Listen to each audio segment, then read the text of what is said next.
For we are opposed around the world by a monolithic and ruthless conspiracy that relies primarily on covert means, on infiltration instead of invasion, on intimidation instead of free choice, on guerrillas by night instead of armies by day. There is little value in ensuring the survival of our nation if our traditions do not survive with it. All right, welcome to episode 93 of the Abuse Hour. It is I, your host, Coffee Long, coming to you unsupervised, unmedicated, and an unchecked threat to society. What the fuck is this? All right.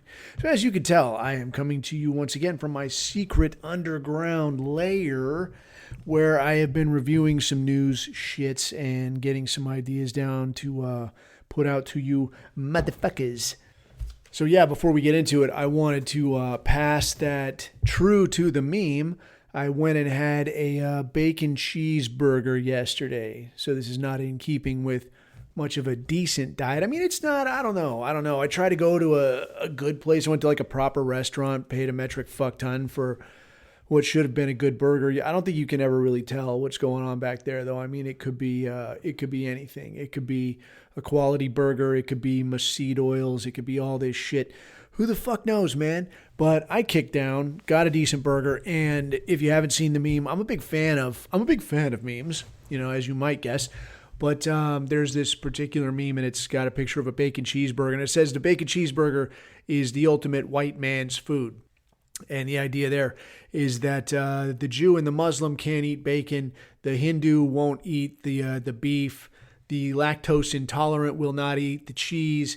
And it takes a certain degree of societal agency to make the bread. So who can do all these things? You can, Goy. You can. And so can I, which brings us to where we are today. So today I wanted to hit on some of this shit that's gone on lately. Man, there's so much stuff going on lately. It's wild. I actually recorded something yesterday. Like there was so much going on. I was like, dude, I gotta put something out. So I was driving to go do something. I don't remember what, dude. Oh, I don't know, dude. I was going to get some cash out, man, because of this strike situation. And just in case it got to a point where like, yeah, you got no fucking stuff on the shelves out here. So, you're going to have to pay cash at some farmer's market or some kind of, some Yahoo has pirated all the shit paper and you're going to have to go and buy it cash from him, at his garage or something. I was like, all right, well, I'll be a guy with cash at least. I was going to do that, not buy shit paper, but to actually just get cash. And I recorded an episode. It wasn't very good, man. It was, sometimes I can get a good rant on, but there was so much shit going on. I felt like I couldn't keep all my ducks in a row, there's so many things going on, man. So there's like this longshoreman strike situation. And that deal, for as much as it's wrapped up, it hasn't completely wrapped up because it's only 90 days, dude. It's 90 days, and then we'll get to some of the details on that. But the other shit that's going on, this thing with Iran, this thing with, what we had all kind of figured was like these people got no balls, dude. But apparently they brought some heat. And these Israelis are having to sit up and take notice, man. So I don't know, get your milkers ready. I mean, what the fuck do you want? Then, of course, the hurricane situation, and that's ripe material right there. There's a whole lot going on with that. And there's a good bit of, and you tell me, man, you guys get in my chat and get some ideas out there because as you do, you see some of these videos where there's like somebody talking to fucking Alexa, like, hey, Alexa, how did the U.S. government butt fuck these citizens and make it so they could steal their property? I'm glad you asked that. What happened was they seeded the clouds and created the unit, whatever. So, we'll get into some of that. And then I also wanted to hit on some guys were asking about some thoughts on some good food type thing for a bailout bag. So I thought we could just go through a couple thoughts on the bailout bag. Definitely not a one size fits all, not an end all be all type discussion, but some thoughts on this, man, because that's a big question, but at this point, a very valid question because there's definitely the weather component. There's definitely the civil unrest component. There's definitely the, like, you posted some shit we don't like component. So why don't you come out here? We just got a couple questions we want to ask you. Like, okay, why don't you ask from way the fuck over there? Actually, why don't you go down the road and fuck yourself and ask me after that, okay? Fucking tards. But anyway, fucking wild, dude, this shit that's going on. I mean, there's so much crazy shit. Lots of crazy shit going on. So let's get to it, man. So first, this strike situation. So I will imagine, if you're listening to this, you probably had heard something about it. The guys listening to this keep their eye on this kind of shit. But these longshoremen they kicked off a strike on the East Coast. And the way this situation pans out is and I didn't know this shit. I had to look into it and ask people and see what's what. So there's the West Coast and the East Coast Longshoremen Association. Again, if you work at the fucking ports and you know details more, and I fucked this up, don't, you know the deal. But apparently there's East Coast, West Coast, and the contracts come up every 6 years. So they don't come up during the same year. So like an East Coast contract comes up, okay, and then a few years later the West Coast contract comes up. But so they don't come up at the same time. So there's not a way that the whole country comes to a stop. But East Coast contract came up, and as it is, came up during an election year, like coming up right at election season, like less than a month away from presidential election. So this put the people in charge in a pretty sticky situation, right? Like they got to do something, and they got to do a serious piece of tap dancing. So what essentially was going on was the Longshoremen's Association wanted a pay raise, and as I understand it, I talked to a guy that isn't in the union, but a guy that is involved some kind of way with some kind of people, not like a fucking gangster or something, but I mean like works in these capacities and understands how the union shit works. But he's talking about these guys apparently were making like $25 an hour starting out, and then whatever the next levels and so on from there. So when I hear it at first, I'm like, $25 an hour after the man takes his cut, that's not very much, dude. But then the dude goes on to tell me like the way that union wages work, and if you work in the union, you're not making shit. Like, I don't mean you, dude. I mean, this is as I'm understanding it. And apparently, like when you look at like $25 an hour and you're like, well, that kind of fucking sucks. But then this particular union has got some pretty sweet extras on top of this, whereby like if you work overtime, that's, whatever, time and a half, or you work nights, that's time and a half or double time or whatever. If you work through 2 meal periods, so say you get there and you work, through lunch, not like work through lunch, you stop, have lunch, but then continue working, and then you work through dinner. That's 2 meal periods. Then that's going to be, I don't know, time and a half, double time, some kind of shit. Holidays, same thing. Weekends, same thing. So you got all these components of like nights, holidays, weekends, meal periods. I don't know if it goes over 40 hours a week or whatever, but it becomes a situation very quickly where all of this shit stacks up, right? Where you're making, you could be making $1,000 a day easy. I mean, that's like Afghanistan in its prime type prices. Like there's not a thing wrong with it. What these guys wanted was they were asking for starting out at $75 an hour, which, motherfucker, dude, I'll go stack boxes like a motherfucker. I'll be out there in the heat of the day like, goddamn, coffee's gonna die of a fucking heat stroke. Like, you're goddamn right I am. For like $1,500 a day, you watch how fast I get dead. Like, I'm crazy out here. But this is what these guys were looking for. If you know better and you're like, hey, no, it's not quite like that, do let a guy know, because this is my understanding. This is what somebody told me. I'm not telling you this shit because I'm Joe Union over here. The other thing they wanted was they wanted assurances that the ports would not be automated. And I don't know for how long, into the foreseeable future or what. Apparently, ports in China are already automated, and as I'm hearing it, like the shit happens real fast, like functions 5 times faster than ports in the States. Haven't seen how Chinese people do some shit. I'm not so completely sure about that because, for a lot of reasons, like from what I've fucking seen, I wouldn't trust these people to park my fucking car. Like, seriously. Have you ever, like I mentioned this before, dude, have you ever been to an Asian market? Like, it's sketchy business, and it's fuck off if somebody's, some Asian dude is like, oh, fuck you, a racist motherfucker. Like, fuck you, dude. You know why you park way the fuck over there, because you people drive like ass. And they fucking do, man. Like, they have no concept of spatial relationships, and they'll run right the fuck over you. So, if you say, yeah, everything in China runs like fucking butter, I'm going to press X to doubt a little bit. But just the same, I do feel like if they try to implement automation here, that it would probably work a whole hell of a lot better than some union motherfuckers that are like, yeah, I need to take my third lunch today, get the fuck out of my way. So that's where it has been. And I guess they reached an agreement, some kind of an agreement. They landed on like $66 an hour, and it's not starting straight away. I guess it's, I don't know, like it gets there eventually. It's, graduated or some kind of shit. But it's only going to be like a 3-month agreement. It's like a 90-day situation. So it'll get through the election, and then we'll be right back at this shit. I guess the monetary piece, I'm going to imagine, won't be at issue, but there will be the automation piece. But my big question is like, well, so what are you going to fucking do when they're like, okay, fine, we're going to always have people offloading these boxes. Just the people won't be you. The people will be some fuckstick Haitians that we hire for $10 an hour. Then what? Then what will you do? And you'll be like, well, I could be the technician on the automated shit. Okay, well, this is where you are today. Why don't you do that today instead of being a pain in the ass and making it so like, dude, I had a dude that I know that like, I thought this motherfucker would have known better. Like, I just assume people pay attention to some degree on these things. And the dude called me like after the strike had already started, like it had been on for like a day and a half. And he's like, bro, is something going on? Like, why? There's not a lot of stuff at the store. And I was like, yeah, dickhead, there's a fucking strike, man. So people are probably hoarding a lot of shit. So you should probably go to the fucking store and get what you can while you can. He's like, oh, fuck, really, bro? I'm like, you fuck, really, bro? So this guy sends me pictures from like Walmart, and it's fucking spooky, man. It's spooky as fuck.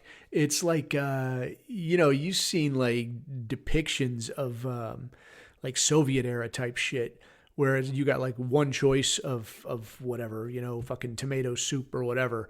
You got like your one option, and then you got over there, you got like your one option of cream corn, and then here's like the 3 oranges that you have to pick from. Like, pick one of these oranges, it's fucked up. And now, but here it was like, it's like they just built a Walmart and there's nothing on the shelves yet. Like, there's nothing. There's some plastic flowers over there. You can't eat that shit. It's plastic flowers. There you go.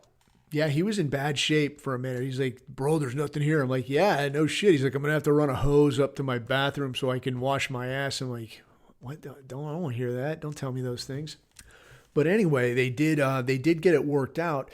But what had caught my interest initially with this strike situation was kind of the dynamic on how this plays against the election. And I think this is an example of a lot of this shit that goes on, where if you look at this, like you look at this thing, right? The unions almost always, they vote blue, dude. They vote Democratic because they want that government action. They want that big government action. And they're just trusting souls, I guess, in that way. So this is how they get down. They vote Democratic, they lean Democratic, and that's like nationwide. However, there are also some blue-collar fuckers. So, what you do see is a lot of these people that are leaning like, yeah, dude, I'm not real hip to this thing of you trucking in my replacement. I'm not real hip to this thing of like all the gays, all the abortion, all this shit. Most people don't like that shit. You're selling that garbage to fucking college kids, and that's really the size of it. So they were already kind of on the fence anyways.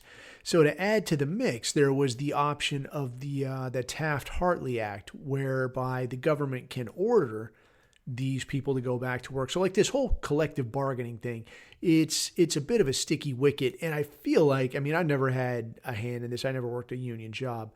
But I gotta feel like this is kind of an outdated tool to deal with, the labor versus management conundrum, because kind of the sticky thing to it, to me anyway, is that like, well, you can't really fire any one of us. Like, all these people are protected, but if you're going to hire somebody, you have to hire all of us. So you hire, Bunny Ears union, and then the union gets to decide like which of these workers gets to do this job.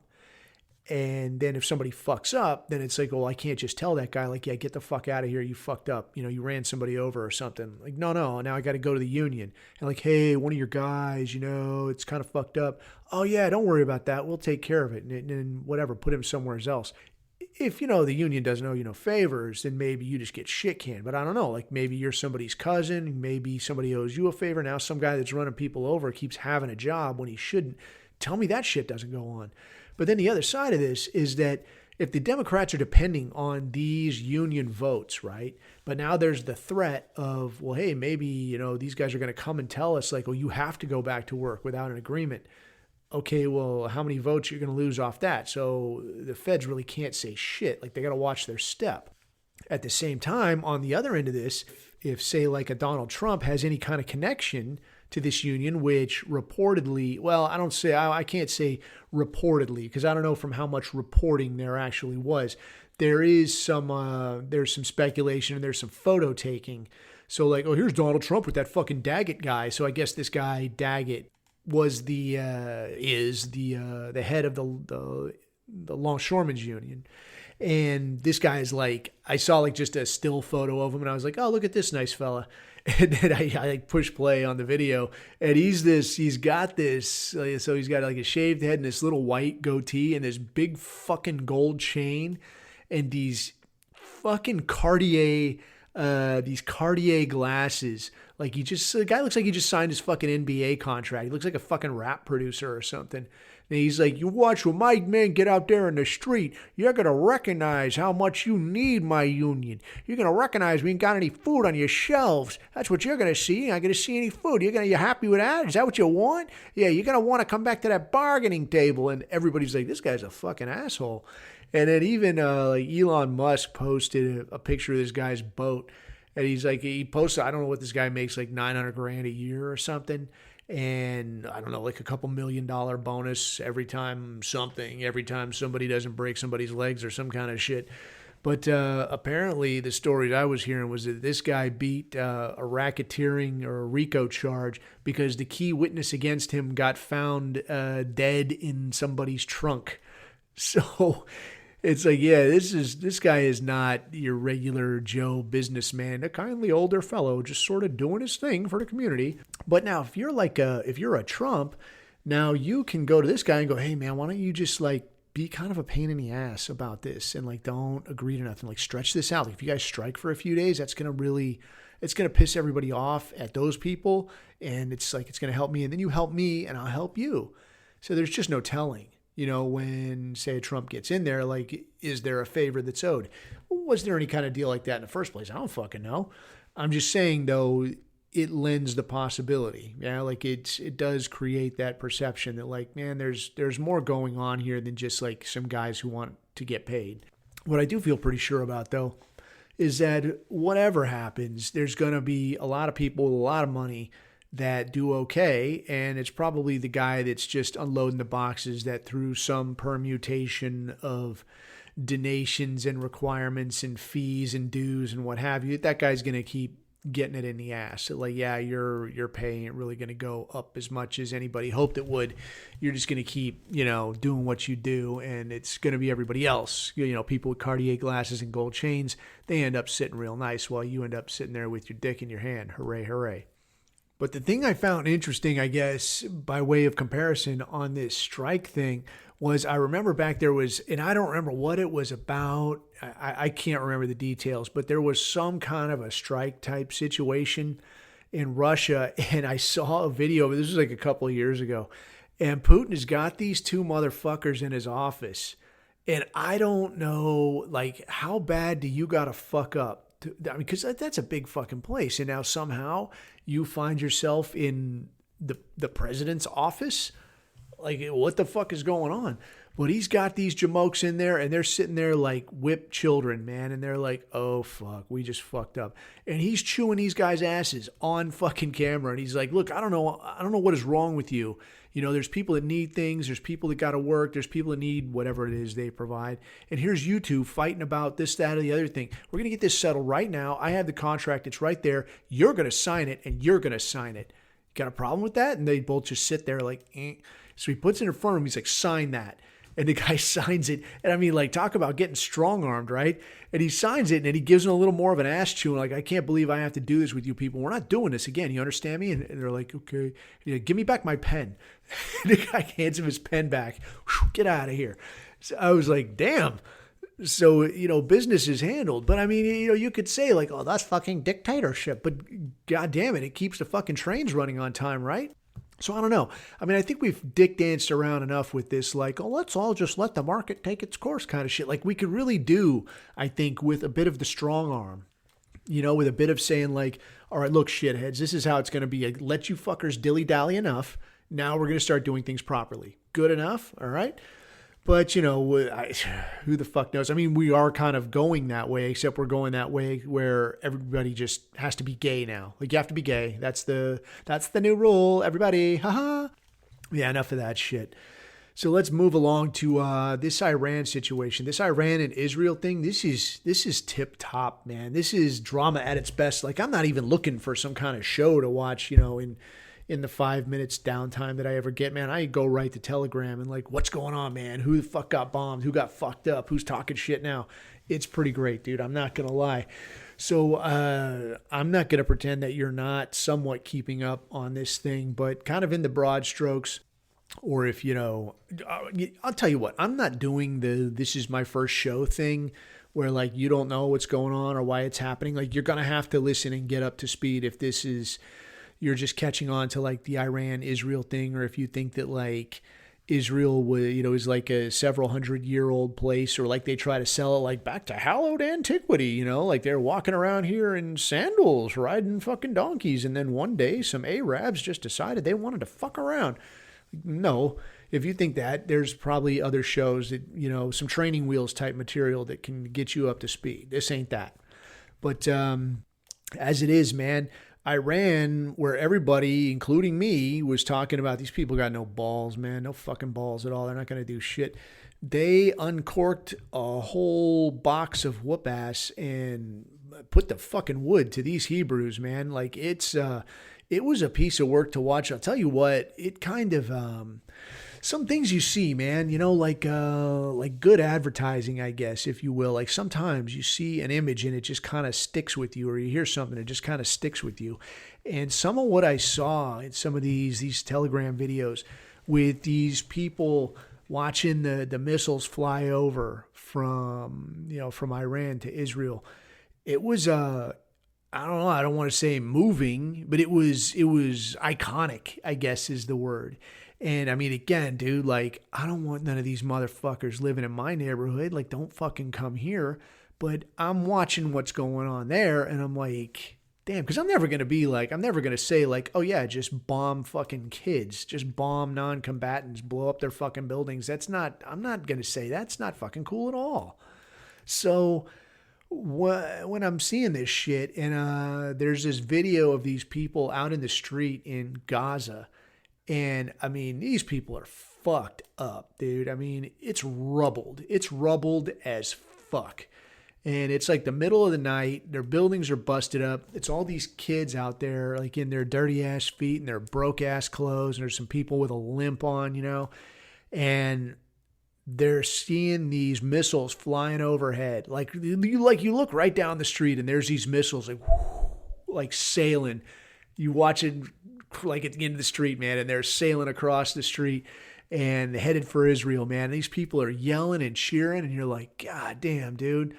Like how, like that's like one of the best days of those people's lives for all the longer their lives might last. That's going to be a good fucking day that like I was out in the street and watched the missiles go over to finally put one across the fucking eyes on these fucking Israelis, dude. And I mean, Christ knows they've had it coming for a long goddamn time. But, so yeah, Iran launched 180 missiles and they apparently made some real solid hits. As I'm understanding it, the story is that they hit Mossad headquarters. So if you're talking any shit in any kind of like any of the chats or Facebook or the gram, and you're not getting as much feedback as you used to, I'm going to guess that's probably why, dude, because maybe like Unit 8200 took one between the eyes and like, oh yeah, dude, we don't have people to fucking post no more. I guess actually nobody actually got killed. They didn't kill anybody on this thing, man. Like they gave like 12 hours heads up or some kind of shit. They're like, hey, we're sending fucking missiles. So they called the U.S., as I understand it. They called the U.S., I think it was, I want to say Jordan and probably Saudi, and said, hey, we're launching this shit, and gave them time to clear out, which to me is like, well, it's kind of bizarre, but again, I could see the logic, but we'll get to that. So they made a lot of fucking strikes. They hit, as it's being put out, hit Mossad headquarters, hit one of the airstrips. It starts with an N. I can't, it's like the N airstrip, right? It's the N Tower airstrip. But they hit this airstrip, and I guess this is the one where the U.S. flies their weapons in. So flies in weapons to deliver to these assholes to keep wreaking havoc across the region. So that airport is gone now. So hooray, hooray. They hit, they hit a whole bunch of stuff. I guess a whole bunch of radar type shit, listening type shit. Wrecked shop, dude. 180 missiles. It looked like some of them were hypersonic missiles, is what people were saying. Dude, I don't care. Apparently they have, that's not all they have. They got a lot left in the bag as I'm seeing it. They blew up a bunch of latest generation F-35s as well, which, haha, too bad, so sad, fuck sticks, right? But that has not completely deterred these Jews, so they have continued strikes into Beirut, beating the shit out of Beirut. I heard a piece today, just this morning actually. I saw a thing where the Lebanese foreign minister was saying that Nasrallah, the head of Hezbollah, had agreed right before he was assassinated, had agreed to terms for a ceasefire. Now, whether that's true or not, who the fuck can say? But like they say when you go to court, like you say you smoke somebody coming into your house, well, they did this, this, and this. Well, they can't really be here to defend themselves, can they? Because you killed them. Well, yeah, that's how it went down. But, where that does become an argument, we would see it as a bullshit argument. Just the same, it's an argument you got to deal with. So that's why in a lot of these cases, they don't, there's like this weird gentleman's agreement that you don't usually go for the head of state or that leading figure, because then it becomes this thing of like, oh, they were trying to make peace with you, man. They were trying to work things out. And like, well, nuh-uh. But now in the eyes of everybody else, you look like the asshole. So this is kind of where we're at now. So Lebanon is talking about, hey, Nasrallah was trying to arrive at a ceasefire, and then these fuckers blew him up. And now I guess they just made an attempt on the guy who took over Hezbollah from Nasrallah. Just tried to assassinate this guy. At the same time, I guess they hit a base in Syria. These Israelis hit a base in Syria, and this base is not like properly owned, but I guess as I'm understanding it, like kind of an extension of a Russian base that is nearby. So this was something that we saw a little bit overseas, where like you would be there, but like this is your part over here, and over there, that's, the Hodges part. They're, they work and live over there, and you're over here. But it's kind of technically Bunny Ears, the same base. So apparently since then, Russia has come out pretty straightforward and is like, yeah, we're kind of thinking Israel should knock that shit off. Like kind of a strongly worded hint that like, you're going to fuck around and we're not going to do this dick dance with you. We'll fucking punch you right in the goddamn mouth. So China has already come out as well and said, hey, Israel should be trying to foster peace in the region, not constantly attacking its neighbors. So to me, knowing that knowing that the U.S. is on the way down, I mean, this is just a mathematical fact, like it's in decline. And knowing that Israel, like they've had their credit rating downgraded a couple times already, and you don't have as many weapons and munitions as soldiers as you did yesterday, which was, more than the day before, and, and so on and so on. Like you're losing resources every single day. So knowing that, you only got so many missiles you can shoot, and there's only so much the U.S. can provide, when the two other biggest kids on the block say you should probably knock that shit off, I'd probably listen to that. But do you think these Hebrews are going to do that? Fuck no, they're not going to do that. They're going to keep on talking shit. So they're right back at it, talking about, well, we're gonna hit Iran's infrastructure, or maybe their nuclear facilities. So apparently Stuttering Joe has come out and said, like, oh, I told him not to do that. I said don't. Whatever. Okay, yeah, you said something. But apparently the word is that he put it to them that you should not do that shit. Don't go after infrastructure. Don't go after nuclear sites. That's going to make you extremely unpopular worldwide. Like, you're already unpopular. That's going to make you a fucking target. So Israel's response apparently was, well, then maybe we go after Iran's proxies and we start looking more at Syria, start looking more at Beirut and hitting more there. This is also not gone too well. They hit this, like I was saying, they hit this base in Syria that's kind of an extension of a Russian base, and then they're hitting into Beirut. But when they tried to actually roll into Beirut, they got worked pretty hard. So they've resorted just back to lobbing missiles in, but you're going to run out of missiles at some point. I mean, there's really only so many missiles. Israel isn't that big of a country. I mean, it's a big enough country, but when you're fucking around with literally every single fucking country in the region, like, maybe you're going to need a plan, dude. And like, hey, US, just give me more missiles. Like, that's not much of a plan. So, yeah, I don't know. I don't know how that's going to work out. I did see that Iran says, you hit back, dude. The next time it's not going to be like a warning, because there has been a steady escalation from Iran. Of like the first time, it was like lots of due warning, lobbing a missile into some empty field somewhere and like, boom, like, there, see, we could hurt you if we wanted to. So be cool. And everybody's like, yeah, pussies. And then Israel strikes into Tehran on Inauguration Day. And again, nothing. Well, we'll hit back when the time is right. I'll tell you a thing or two. And then waiting and waiting. And now here's 180 missiles. Like, no shit. Like, this is what you getting fucked up looks like.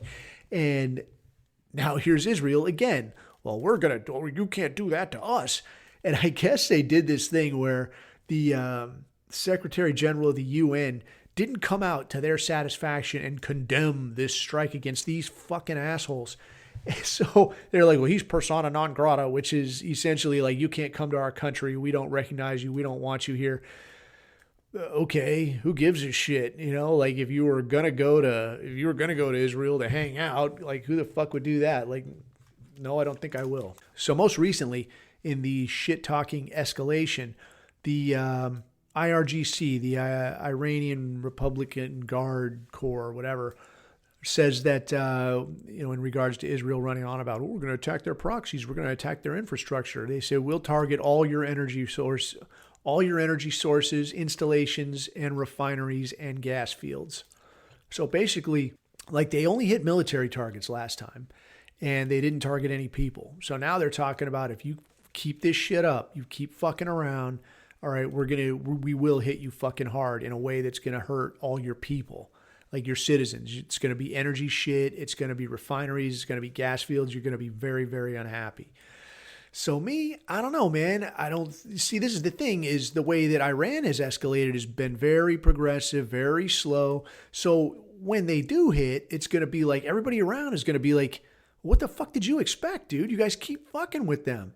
You said you were going to steamroll Gaza. You steamrolled Gaza. You said, you wanted my hostages, and then you went to fucking West Bank where the hostages aren't, the bunny ears hostages, whatever. Then you went into fucking Lebanon, and now you're beating the shit out of Lebanon. You're attacking fucking Syria. You're attacking Iran. What happened to the fucking hostages? What about that shit, dude? Because that was what we heard at first. That was the first song and dance. Look, if you'll give us back the hostages and you'll give us, we only have problem with Hamas.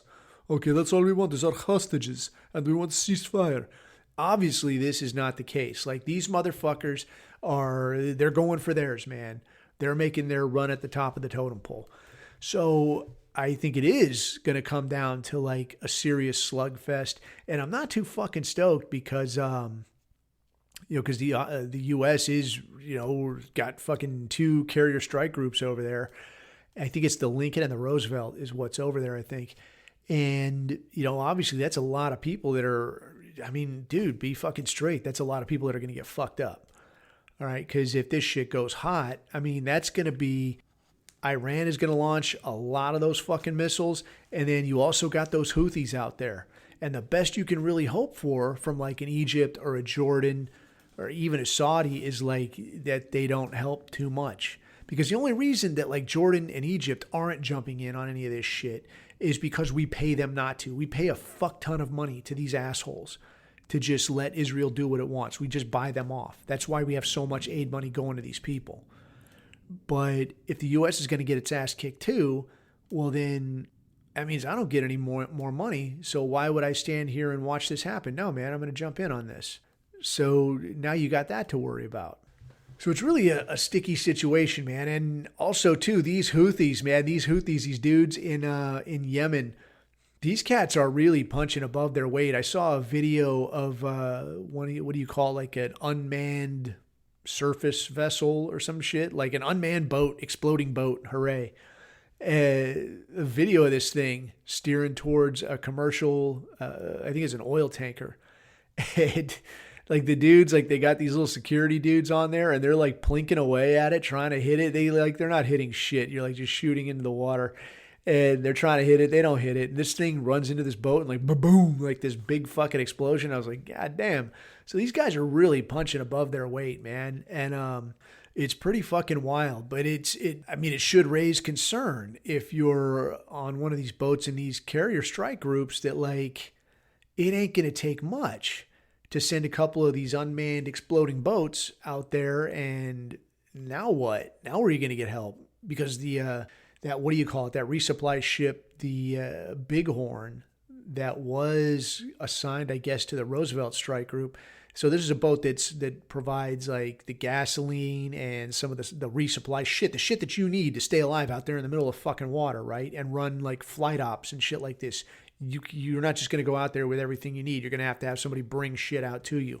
And that was this boat, the USNS Bighorn. This thing ran aground in Oman. And I guess like when the bright side of it is, well, it didn't rupture any of the container compartments. So like the oil's not leaking into the water. Okay, that's good. If that's the good news, what's the bad news? Like, yeah, I saw like a little video of it and there's water leaking into this fucking thing. Like that's not the thing you want to see on a boat is water like pouring in like, oh.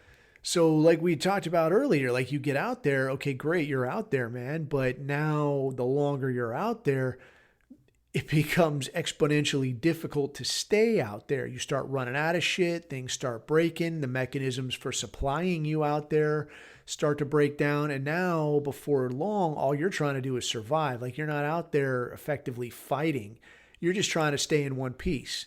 So it gets complicated fast. So at that point, like, what good are you? Now you got to just leave and come home. And where does that leave your bunny ears greatest ally? Leaves them with their dick in the wind. Ha ha, ho ho. Have a nice time. Which reminds me, I saw this clip of fucking Lindsey Graham. Dude, that is a gay motherfucker, dude. That dude is 1,000 shades of gay. And they're interviewing this guy about, the flooding and like the hurricane shit that's going on in North Carolina.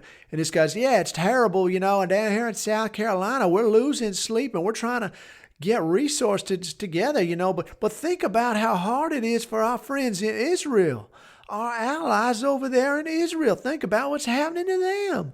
He's actually fucking saying this. Like this guy is like, you just pivoted from like, yeah, your countrymen are fucking drowning and not getting any help. You could be using this as, kind of a springboard for like, yeah, these fucking Democrats. Can you believe these fucking assholes? You could do that, but what do you do instead? Well, yeah, that's well and good, but what about Israel? Well, what about Israel, motherfucker? Why don't you give them $8 billion? Oh, yeah, because we just fucking did, right? So why don't you shut the fuck up? Like, take the dick out of your mouth for 5 fucking minutes. And, I mean, goddamn, guy. Anyway, that guy fucking spins me up like no other, man. I can't, I just hate this shit. Like, between the gays and the degenerates and the fucking, just the Israel shills, it's maddening, dude. And I can't, you look at the fucking news, dude, and it's like all of this shit is just de rigueur. It's like, oh, yeah, yeah.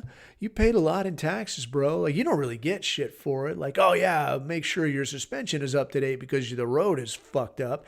And, good luck being able to ever afford anything in a house. Get the fuck out of here. And Better hope you don't get injured because, yeah, you have insurance that you can barely afford. But on top of that, you're going to have to kick down to the hospital because we ain't paying that whole thing, boy. So, like, it's just such shit, dude. And it's supposed to be like, yeah, this is normal life. This is just, this is everyday living.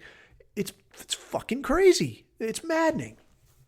I digress, dude. Anyway, moving along, man. This hurricane deal, this thing is pretty fucked up, but I think does go a long way to demonstrating why a minority woman has no goddamn business deciding on anything other than.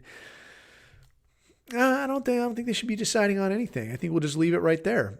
So this thing, man, long and short, this Hurricane Helene started up through the Gulf Coast, moved straight up like through Georgia, through Alabama, I think it hit some of Alabama and some of Florida, but it didn't look like, from what I've seen, it didn't look like it fucked those things up that bad.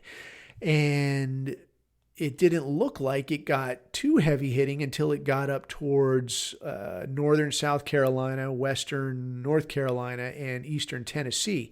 And it just unloaded, I guess.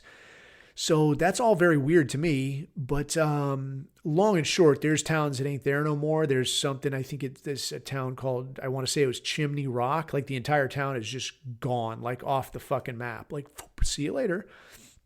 There's the town of Asheville, North Carolina, that I guess I've heard people describe as like the San Francisco of the South. If there is such a thing, I don't know. It's, if that is the case, it might be for the best to just rinse it and start over. But then I see some of these videos, dude. I see little videos coming out like, Libs of TikTok puts this shit out, and you see like fuckers are talking about like, some of these was sundown towns, and that's the wrath of God right there. And like, dude, you're a literal fucking bioweapon, man. You're a two-legged fucking bioweapon that rapes everything that moves and steals everything that doesn't. So you're talking about the wrath of God. Like, dude, wrath of God is still, on the docket. So we'll see how that pans out. But in any case, yeah, these people got fucked up, dude. So there's some people way up in the hills and stuff, I guess, and it's been days and they just aren't getting much in the way of help. And I guess there's a lot, I don't know from a lot, but several people with private helicopter pilot licenses. They were getting out there and I guess airlifting a good few people out, helping people out and so on. People taking donations, trying to get shit out there, get food out there, get medical stuff out there. And I'm hearing a lot of stuff of like FEMA is showing up saying, oh, no, you give all those donations to us. We'll dole it out as needed. You hand this to us. We'll put it where it goes. And what I'm hearing from a lot of places is that none of this shit is being sent in there. These people are basically being left to just fucking die.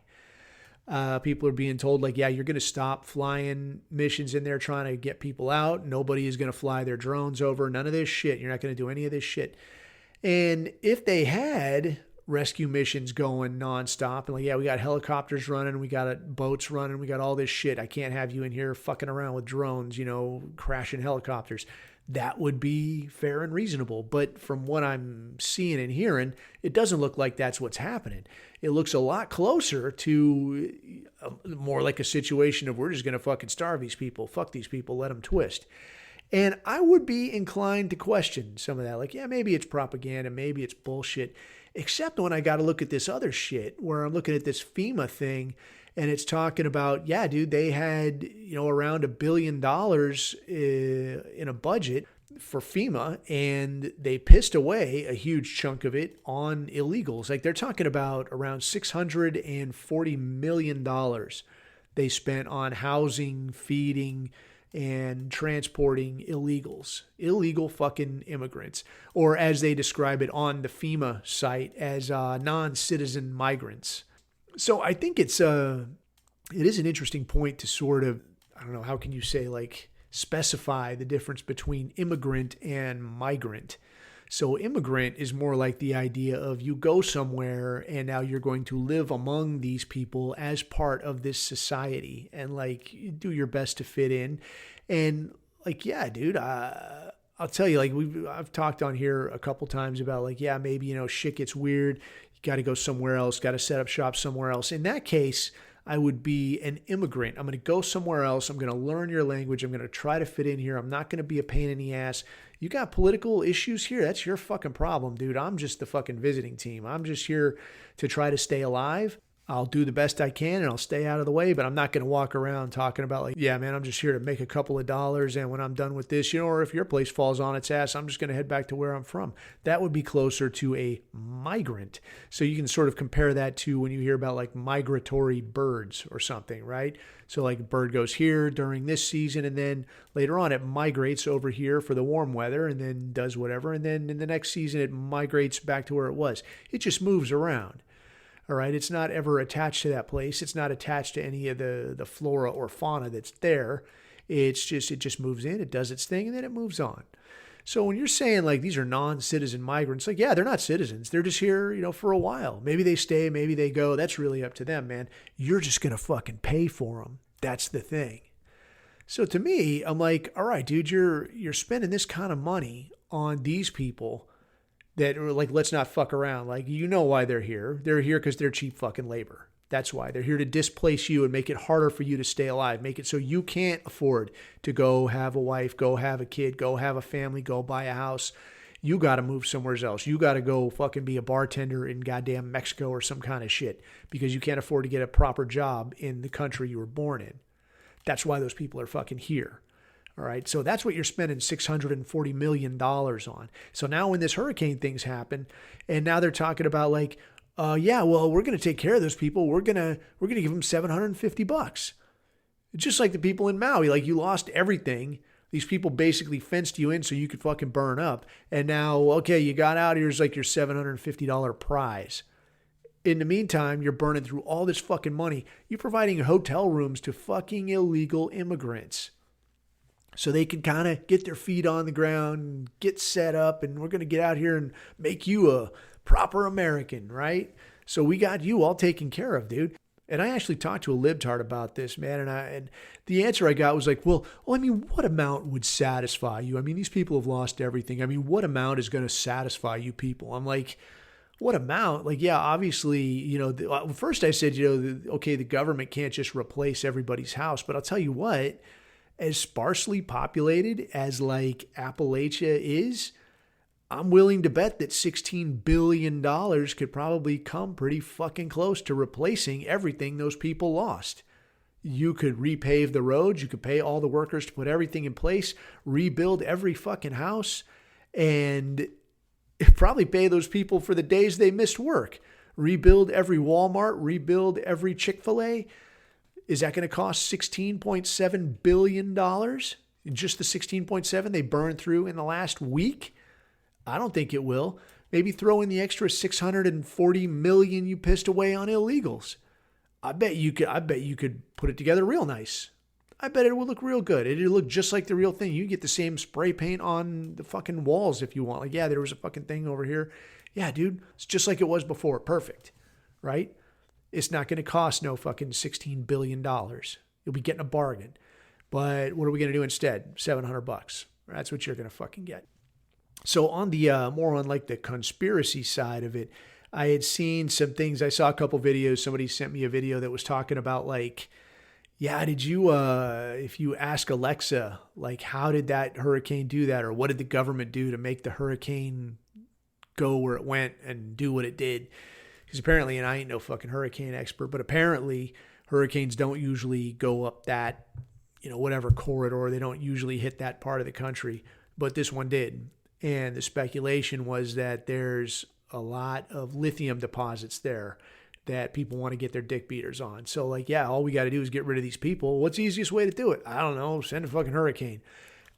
I don't know how accurate that is. I mean, I again refer to Edward Snowden. Like, oh yeah, the government's listening to every call you make. They're storing every email you send. Oh my goodness, my gracious.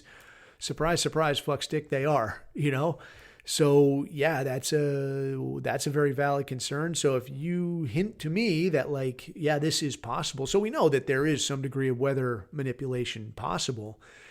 But when you kind of throw in all these other factors of like, yeah, we're going to do it because this is a mostly white population in a state where we don't want these people voting. Plus, if we get rid of them, there's huge lithium deposits right there that we can snatch up. And it's not going to cost us anything because, oh, so sorry, we already spent all the money on your replacement. That's a lot of things to coincide to say that, like, oh, yeah, no, this wasn't on purpose.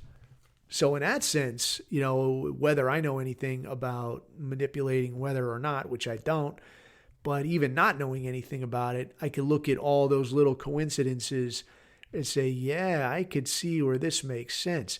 The one thing that I guess would be the fly in the ointment is the fact that this is going to really tilt some people against the government currently in place, against the incumbent presidency, right? But then I kind of go back to like, well, if you were never planning on actually losing, like if there was no real risk of losing, then what's the fucking difference?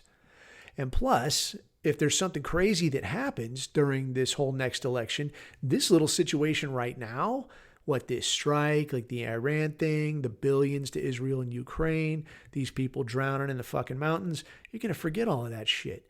If shit gets hectic, like say January 6th times 5, you won't remember this. Like, you won't remember we ever even talked about this. It'll be like, poof, like it's fucking vanishes.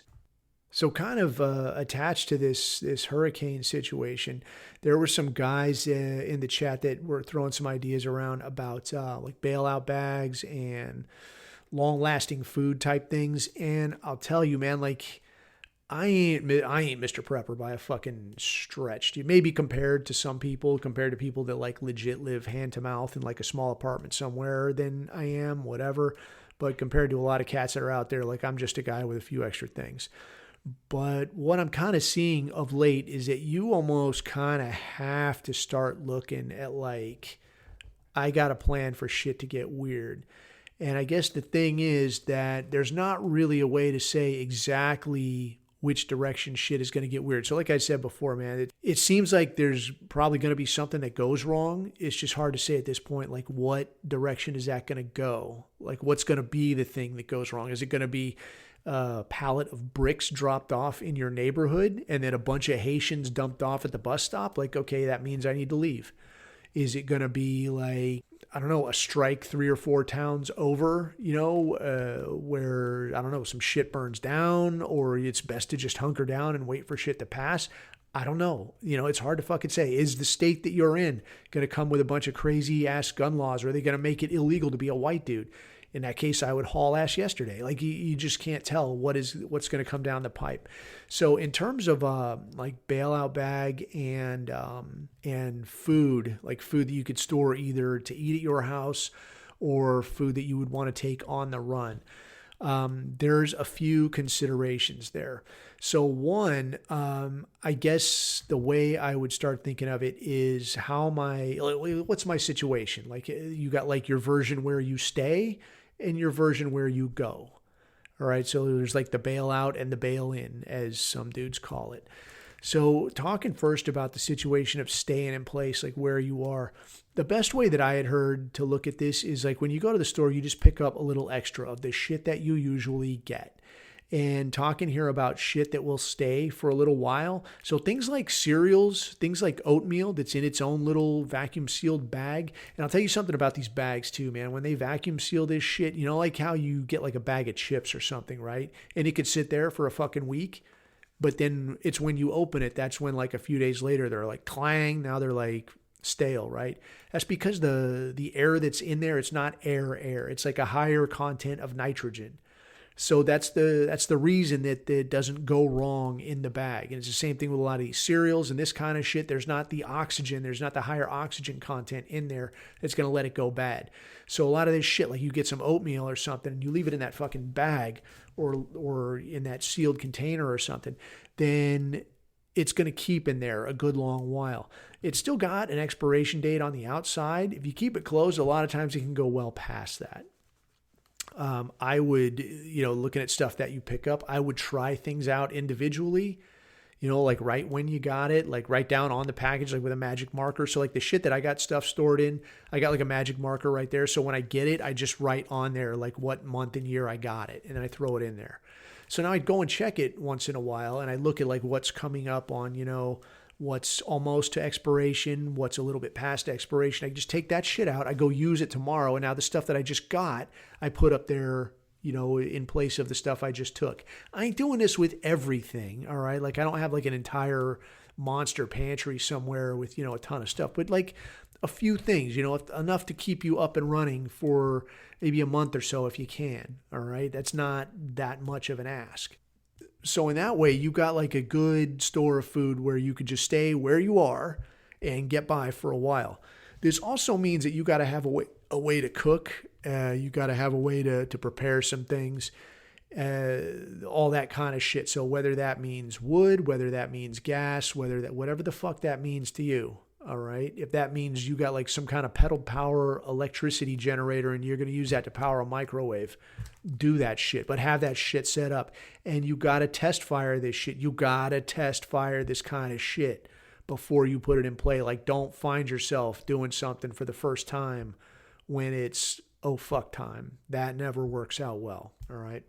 So the other piece of this is the long-term thing. And I'll put this, I can't remember if I put it in the chat before, but there was an article by a Yugoslavian guy that was around during the 90s, during the no shit hits the fan scenario. Like all the power stopped. There is no authority. It's law of the jungle out there. And this guy was talking about some of the things that he had, some of the things he wished he had. So this guy got lucky, got his hands on a shit ton of booze, and he said he could use that to treat injuries and to trade with people for different stuff. Bic lighters he was talking about was a real big thing. And then other than that, man, just keeping your mouth shut and paying attention to what you do, what you say, how you interact with people. Like you got to be very, very fucking careful. So when you start getting shit together, like don't advertise to people like, dude, I got all this shit. It's so fucking cool. Because if shit goes weird, they're going to show up at your house.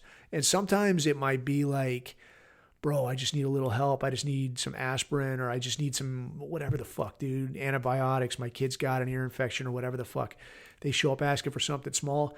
It might be them and 10 other dudes show up and like, hey, your shit's our shit now. Sorry, dude. Like you cough it up or I could smoke you. It just has to be this way, man. I'm sorry. You don't want that, man. You don't want to be in that fucking position. So it's easiest, instead of like, yeah, I'll gun motherfuckers down. Like instead of, having to go to that length, just don't fucking say nothing. Like keep this shit to yourself. All right. So looking at, and that was the other thing, I guess, is the long-term thoughts on food. There's some good stuff out there. I've heard Mountain House recommended. I've tried that. It's pretty decent.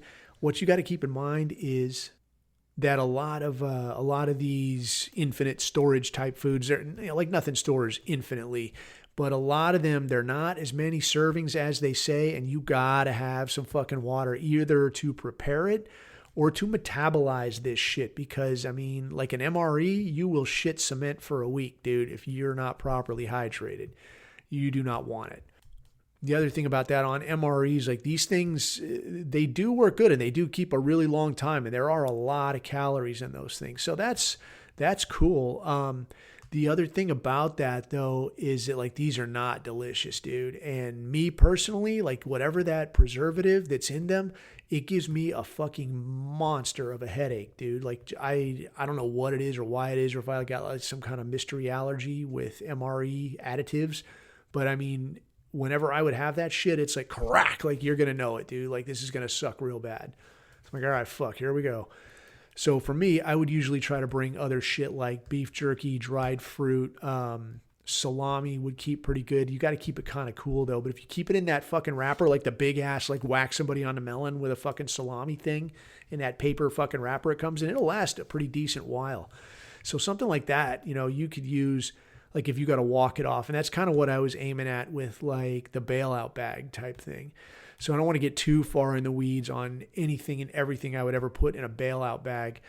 But the thing I guess a way I would think of it is like you look at this North Carolina situation. Like if you were up there, like you ain't driving out. If you ain't got a boat, you probably ain't boating out because it's down fucking hill. Everything's fucking flooded. Everything's shitty. Everything's mud. You're going to have to fucking walk it out. You're going to have to figure this shit out. So what are you going to want to have with, dude? You're going to want to have some fucking boots that you can move in, Shit that's broken in. Don't get some brand new shit. And now you walk for like a day, you got some bastard of a blister that you're like, this sucks ass. You're gonna want boots that are broken in. You're gonna want some shit called moleskin. If you can't get that, a lot of times you can just use tape. And the way this shit works, like moleskin is like this kind of one-sided, kind of fuzzy shit. It looks like the skin of like a kiwi fruit. And you cut a hole in it and you put that over a blister, and now it'll be like, I don't feel that blister no more. So this is really good when if you got a blister somewhere. The way that kind of comes up is, even if you're like, dude, I got boots that are super broke in, I've walked all fucking over in them. As soon as they get wet, dude, or if you get super, super sweaty, that shit changes a little bit and shit starts rubbing where it didn't rub before. So now you're going to get a fucking blister. So you're going to want something like this. If you get a blister, like treat that shit immediately. As soon as you feel that squeak rub feeling that starts to get a little hot, like stop what you're doing. Not in a little while, not in an hour, not at the end of the day. Stop fucking now. Treat that shit. Like get something over it. Put fucking tape, put fucking moleskin, put something. Because you will be extremely unhappy trying to walk with blistered up feet. So yeah, beating that to death. Like the weatherproofing is always a concern, and that could be like, whether that means you got to stay warm or you got to stay out of the sun, whatever it is, consider that shit, dude. So if it's 1,000,000 degrees, you're going to need a shit ton of water. If there is a shit ton of water around, you're going to need a way to purify it. Don't just start drinking up whatever the fuck water you walk by. You're going to get dead super quick. It's no good. Like I said, you're going to need to stay warm. You're going to need to stay cool if it's going the other direction. The only real change of clothes I would bring is socks, dude. You've got to have some fresh socks. If you bring one extra set of pants, that's more than enough. Because if you're walking for more than a week, like you fuck something up. Like if you walk for a week and you can't find help, like you're probably walking in circles and doing something stupid. I don't know what to say. But in that sense, then, man, I would focus, if I was going to bring extra shit, just socks. And then in terms of food, yeah, I would try to travel light. Don't bring like food. Like if it's heavy shit, like the salami, that's would be like a treat that I would not bring too much of. So this is exactly the time for like the MREs. Like it's nasty as fuck, but it's a lot of calories in a small space. And if you, before you get ready to crack open an MRE, like if you crack one open, it's got that big plastic outer pouch. Like that thing's waterproof as fuck. Right, but if you crack that open, each thing is in its own like plastic waterproof wrapper. So what you can do is crack open an MRE, get rid of the shit that you're not going to use, like the fucking salt packet or the fucking spoon or whatever the fuck.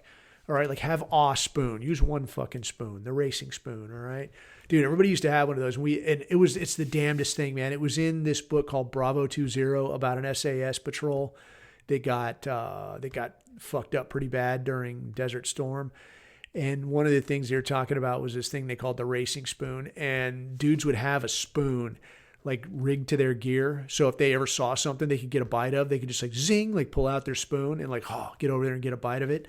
And I'd see dudes do that. And then I was thinking like, motherfucker, if I'm eating something and you come at me with a spoon, you're getting fucking worked. Don't come to me with no fucking spoon, dude, when I'm fucking eating. Anyway, I digress, dude. So yeah, though, you crack open one of these MREs, you get rid of all the useless shit. And now the stuff that's left, the stuff you're going to eat, you just tape that up with like one slim strip of like duct tape. All right. And you're going to be good to go. So you put a couple of those, like you put, say, 4, 5, 6 of those into a bag. I mean, there's your food for a while. You need to focus more on water, dude. Like, how can I bring water? Where can I get water? That's going to be a primary concern. As far as, other food considerations, man, I would kind of, looking at something like this hurricane thing and how would I get the fuck out of Dodge, I would kind of stagger this thing where I've got bigger, comfier things I can eat in the car, like a big fucking supply of water in the car. Now I'm cruising and I'm going as far as I can. And when I can't go no more, if that means I got to wait and maybe let the water go down, because I'd rather wait a day and let the water go down and I keep driving instead of fucking walking for the next 3 days like an asshole. That would suck, right? So if that means sitting in the car and waiting a couple days, it doesn't matter because I got food and water right here. I can fucking wait a while. When that starts to burn out, though, now I got this bag with as much water as I can carry and I got some food. like MRE, like light type shit, Mountain House, whatever. Some good light stuff. Then I'll take my chances walking it off. If it looks like, yeah, dude, it's been a few days, nobody's coming, this doesn't look like it's going to fix, we're going to have to fucking, we can't go back and go a different way, right? We're going to have to walk it off. So now this plan gets put in place. Apart from that, man, I would bring, I think I'd mentioned some of this shit before. I would bring a toothbrush. I would bring like wipes, because that shit that'll change your life, man. Just like a little hoe bath in the bush. Like, oh, man, I feel so much better. All right, brush your teeth. Oh, yeah, I'm going to make it, dude. You got food, you got water, you got dry socks and clean teeth. You are good to fucking go. All right? You don't got to worry about anything. Apart from that, I would definitely not leave the house unarmed. But, that's something I think we can get into another time. So I hope that answers some questions, man. If you got specific questions, do hit me up and I will do what I can to get you a straight fucking answer. But until next time, that's about as much as I can stand, and I'm sure you've had your fill as well. So leave this shit where somebody can find it and refer it to a friend, because as we say, the world needs more people like us. And until next time, keep your eyes on the horizon, keep your neck out of the noose. I have been Coffee.